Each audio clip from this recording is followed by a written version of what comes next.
OAB à prova. Vamos para o nosso primeiro encontro de direito constitucional. E como eu prometi para vocês, controle de constitucionalidade, que será dividido em mais blocos.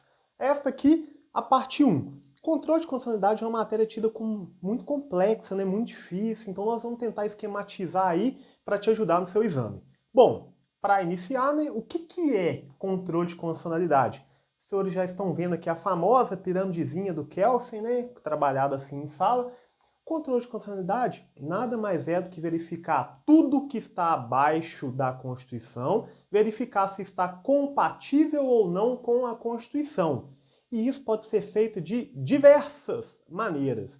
E para existir um controle de constitucionalidade, que nada mais é do que verificar o que está abaixo com o que está acima, os atos normativos primários, né? Emenda à Constituição, lei ordinária, lei complementar, lei delegada, medida provisória, resolução, decreto legislativo, a gente verifica isso de acordo com a Constituição, verificar se está compatível ou não. Beleza. Então, isso que é o controle de constitucionalidade. Isso exige dois pressupostos. Para a gente verificar a compatibilidade de atos normativos primários com a Constituição, qual que é o primeiro pressuposto? A rigidez da Constituição. A gente tem que entender que a Constituição é superior. Porque se a Constituição não fosse superior, qual seria o sentido de verificar a compatibilidade dos demais atos com a Constituição? Então a gente parte do princípio que a Constituição é superior, tem uma hierarquia, e mais, para alterá-la é uma forma diferente de alterar os demais atos normativos. Então por isso que a gente trabalha a rigidez da Constituição da República Federativa do Brasil de 1988. Outro pressuposto é ter órgãos para realizar esse controle. Não adianta se falar um controle se a gente não tem alguém que faça isso. E quanto aos órgãos, o controle de constitucionalidade ele pode ser judicial ou político. Judicial é feito pelo poder judiciário e o político feito pelos poderes políticos, executivo e legislativo. Nossa, como é que eu gravo isso? Lembra aí, quem que você vota para político? Você vota em juiz para político? Não vota. Você vota em membros do executivo e membros do legislativo. Por isso que eles são poderes políticos. E o judiciário, ao contrário, é um poder contramajoritário, que não tem que observar a vontade da maioria. Ok. Então, o que é pressupostos? Tipos de inconstitucionalidade. Como que algo se torna, ou é, né? Como algo é incompatível com a Constituição de 88, no caso. Pode ser por ação ou por omissão. Por exemplo, por ação, algo é feito que contraria a Constituição. Por omissão, algo que a Constituição manda fazer não é feito. Então, a incompatibilidade pode ser por ação, um ato que a gente faz, ou por omissão, um ato que a gente não faz. Nós vamos ver, tem ação direta de inconstitucionalidade por omissão, que é justamente porque a Constituição mandou fazer algo e a autoridade competente não fez. Tem uma incompatibilidade. Total e parcial. Uma lei, ela pode ser na íntegra, toda, inconstitucional. Ou pode ser parcial, por exemplo, um dispositivo, um artigo, né, um inciso, um parágrafo, mais de um parágrafo. O que não pode? Por exemplo, tem lá um não. Aí a gente fala, não, esse não aí ele é inconstitucional. Tira só o não e deixa o resto do dispositivo. Isso não pode. O que pode, se tirar, né, se considerar um dispositivo inconstitucional, como um artigo, como um inciso, como um parágrafo, tem que tirar ele na íntegra. Tem que tirar ele na íntegra. Pode deixar os outros artigos, mas o que tirar, o que considerar inconstitucional é na íntegra. A gente não pode só selecionar palavras, porque senão isso seria um artefato aí para mudar o sentido daquilo que o legislador pretendeu.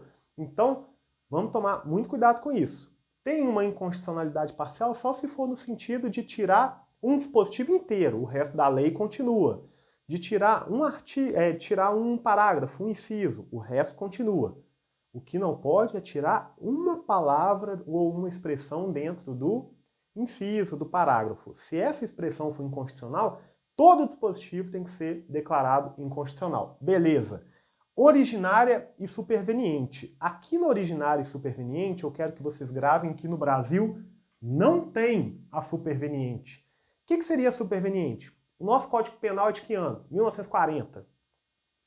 Veio a Constituição em 1988, não veio? Esse Código Penal se tornou inconstitucional, alguns dispositivos?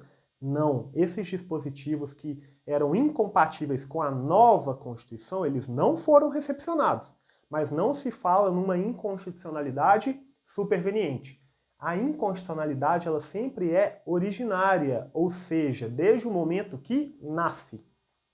Nasceu o Código Civil de 2002, por exemplo, posterior à Constituição, ele seria inconstitucional desde a sua origem. O que não pode? Já existe o ato, vem uma nova Constituição e se declara a inconstitucionalidade superveniente. Depois, não pode. É desde a origem. E não pode ser tipo, era constitucional até tal data, aí veio uma nova Constituição e ficou inconstitucional. Não tem aqui essa inconstitucionalidade superveniente. A gente só tem a originária. Fechou. Próxima. Formal e material. A material é a que viola o conteúdo. O conteúdo, vamos supor então que a gente está criando no Congresso um projeto de lei que permite de forma ampla a pena de morte. A Constituição veda a pena de morte em caso, salvo em caso de crime de guerra, em estado de guerra. Então poderia ter isso? Não, porque violaria o conteúdo. Violaria o conteúdo. E a formal é quando diz respeito à forma. A Constituição ensina a fazer leis. A gente vai ver isso no processo legislativo. Vamos pegar, por exemplo, uma emenda à Constituição que exige o quórum de 3/5. E a gente faz uma emenda à Constituição com o quórum de maioria, simples. Pode? Não pode. Vai ter uma inconstitucionalidade formal. A inconstitucionalidade formal, então, é quanto ao procedimento e não quanto ao conteúdo. Temos ambas. E pode aparecer junto e misturado aí, não tem problema não. Mas vamos para a primeira classificação aqui, que dela a gente vai extrair outra classificação. Classificação quanto ao momento. Vejam essa seta aqui, ó. Tem um projeto de lei, aí com a promulgação surge a lei. Então tem projeto de lei, que é promulgado, surge a lei.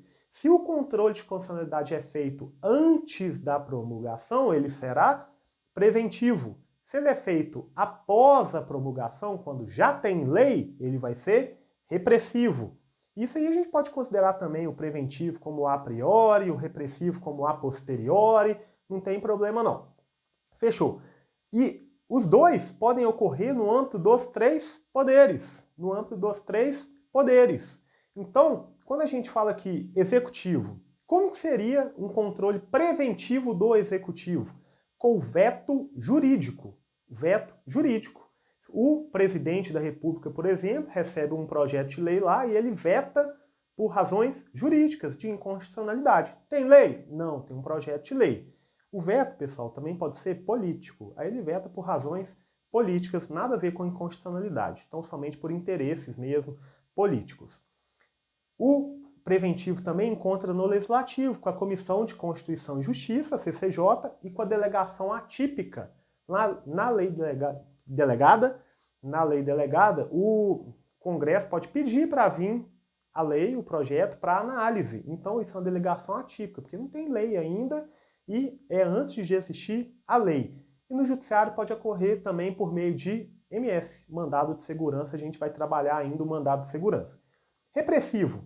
O Executivo, ele pode descumprir a lei. Já tem a lei, então ele descumpre.